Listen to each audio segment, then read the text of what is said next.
Оштогу ГКМБнын зданиясында кармалган следовательдин окуясы боюнча маалымат мага келип түшкөн.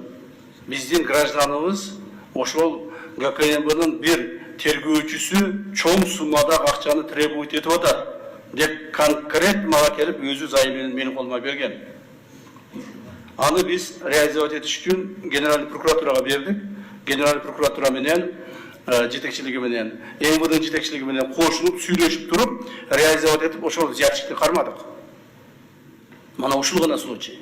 Конкретно те 15 тысяч долларов, которые мы подготовили, передали ему, мы нашли у него в папке, он конкретно получил.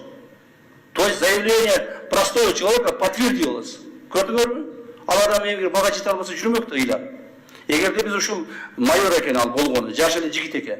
Эгер ошону токтотуп калбасак, мындан ары дагы көптөгөн, жүздөгөн адамдардын убалына калмак алчы. Канчалык адамды сыздатмак, канчалык адамды бейкүнө отургузмак, канчалык адамдардын акчасын алмак. Мына. Ал эми бул жерде көптөгөн адамдар, көптөгөн маалымат каражаттары ушул боюнча мамлекеттик органдарды туура эмес коомго маалымат бергендиги үчүн алардын жоопкерчилигин карап чыгыш керек.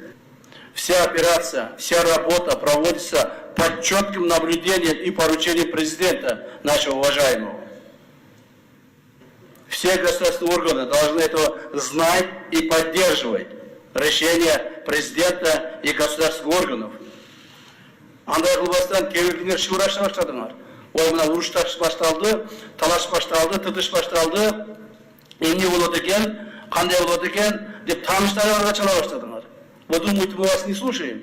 Я вам еще раз говорю. Все государственные органы, все руководители находятся под наблюдением.